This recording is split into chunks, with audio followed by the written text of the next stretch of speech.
Whoa!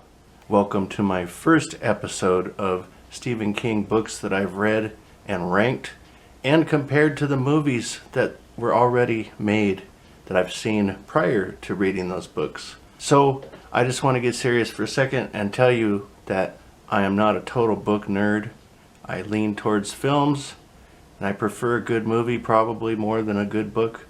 So I'm going to start off with my favorite so far, and that's The Shining. And I put definitely the best of the books I read so far. I watched the Kubrick film again and the miniseries also. The miniseries is much more like the book, but the book is superior to both. It's a haunted house, but a haunted house story in a hotel. So you can't go wrong with haunted houses, right? And this place is definitely haunted. Now if you started by watching the Stanley Kubrick film, which is pretty weird, a lot of you might think, well, it's not really that scary. The miniseries is better than the Kubrick film, I believe. Gives you more information that goes along with the book. And the book is better than either film. So I'm probably not going to say that many times in this. That just shows you how good this book is.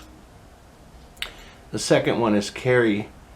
This book is pretty short and you can mow through it very quickly, and it's just spot on from beginning to end. And everybody's probably seen the Sissy Spacek Carrie. The remakes are good also. The book's better than all the movies without a doubt. And it keeps picking up speed and never stops. By the end, it's a frenzy of action and information, and the investigation is just as gripping as the action. The wrap-up of how the town reacts to the trauma is pure genius. Very good book. If you wanted to start with a quicker one, that's the one to start with. Number 3, Pet Sematary. This book is very good. It's great even, but it's very dark. Darker than the movies. Now there's been a remake recently. The original Stephen King Pet Sematary movie is better by far than the remake. But the book is more depressing. So just warning you, if you don't like depressing stuff, you may not like that book as much. Fourth is The Dead Zone. I read this right after I got done with Carrie. The movie is stellar, and I'm shocked to say the book is even better. There's much more detail than the movie. It started with a gripping hook scene from a carnival, and it's very vivid. You could see it in your head. And Johnny's medical struggles were very vivid, and I found myself seeing Christopher Walken playing out every scene in my mind. And the political section was like watching Trump's rise to power. So that made me wonder if Stephen King has psychic powers akin to Johnny's. Number 5 is a comic book, and it's Creepshow. So if you've not seen the Creepshow movie, you should watch that first, because it's basically a mirror image of this. And even though it's not really a book per se, it's still going to be high on my list because I love the movie and I own it, and I've had versions of it on DVD for years. So it's fun, plays exactly like the original movie. Very fast read, will make you laugh, especially if you like the original movie. The second Creepshow movie is not as good as the first, and Creepshow 3 is really bad. Creepshow's new mini-series on Shudder was inspired by this and was hit and miss. But they are going to have season 2 coming up, so eventually, I guess with this pandemic, it's going a little slower, but they have a couple animated ones out as beginning of season 2, I guess. Next is It. It's a very long book that keeps you locked in throughout until it takes a series of bizarre and perverted turns. If only it stayed about a monster that changes forms, it could have been perfect. I mean, as big as this book is, you never get bored with it. All of the side stories are relevant and interesting, even exciting. But the last bit of it is weird. The miniseries is great, as are the new movies. I prefer the films over the book because of the weird ending of the book. Number 7, Cycle of the Werewolf.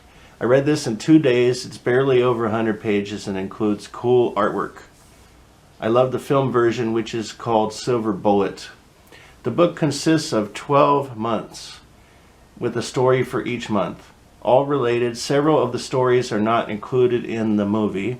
Some major changes from the book to the movie, and they played out on the screen probably better than in print. That said, it was a very fun read, perhaps a tie between film and book since there's more stories in the written version. A werewolf boning a lady was quite unexpected. Number 8 is Misery. Brilliant, yet made me feel trapped along with the main character. The inner dialogue sets this apart from anything I've read yet from King, and everyone's seen the film, and this is definitely more brutal and stressful.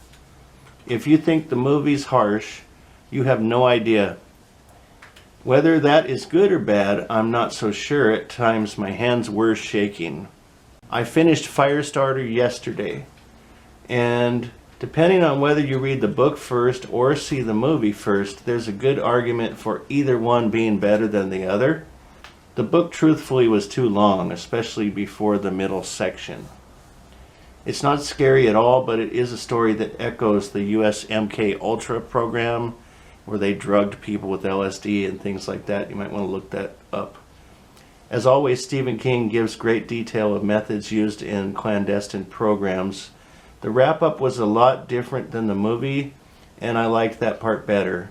It was a toss-up whether this was better than Cell, but I believe it barely edged out that book, so I'll be talking about Cell next. The book Cell is drastically different than the movie. There are some references to Muslim religion in the book. There is no scene of walking around in circles at all. The book relies primarily on dialogue and personal interactions.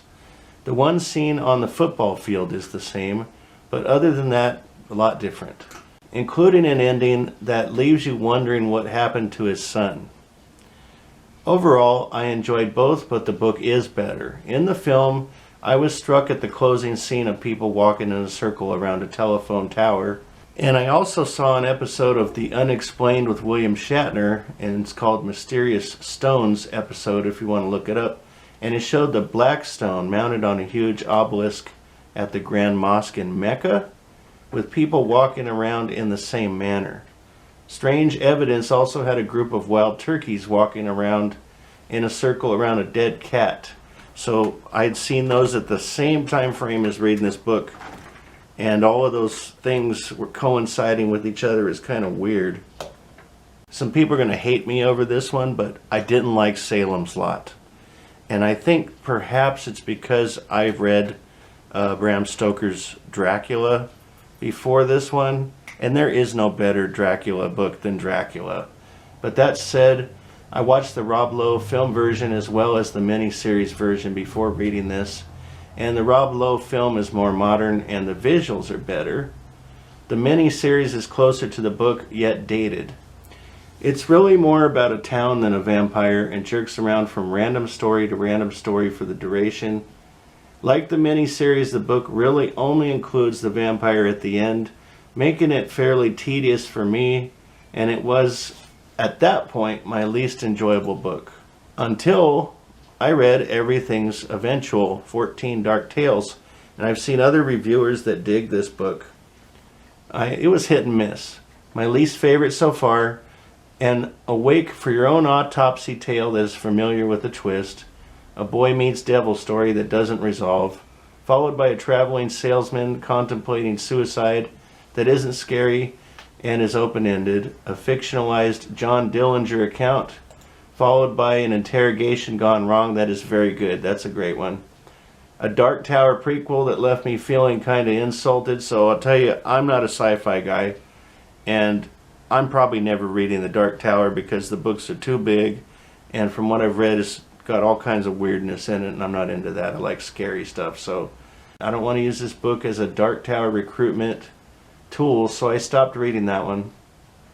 The short story, Everything's Eventual, is by far the best of the group.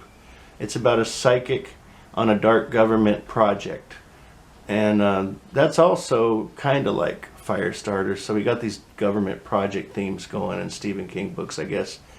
Next was a depressing divorce tale, followed by a spooky painting story, and then another divorcing couple caught up in random violence. A deja vu hot mess was next, followed by 1408, which became a stellar film. The story isn't as good as the film, but it was a good starting point. Riding the Bullet, a roller coaster analogy for biting the bullet, was nearly identical to that film, and The Closer was a waste of time. So I guess if you like pacing of short stories, you could argue that that's a good book to read because it has a lot of segments to it. But in all, most of it wasn't scary. So anyway, that's my first 12 Stephen King books. Let me know what you think, and primarily this order I've locked in solid for now.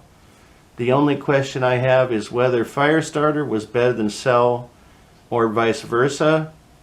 I think because he tied in government projects that were real in Firestarter, it made it a little bit more valid than Cell, because Cell is all fictional.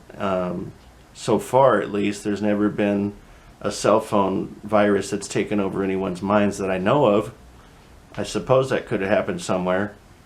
But it just seems like that one's more valid than Cell. But I kind of waffle back and forth because Cell was pretty good. So let me know what you think. And if you hate me because you like some of these at the end of my list, I'm sorry. But I didn't like Salem's Lot.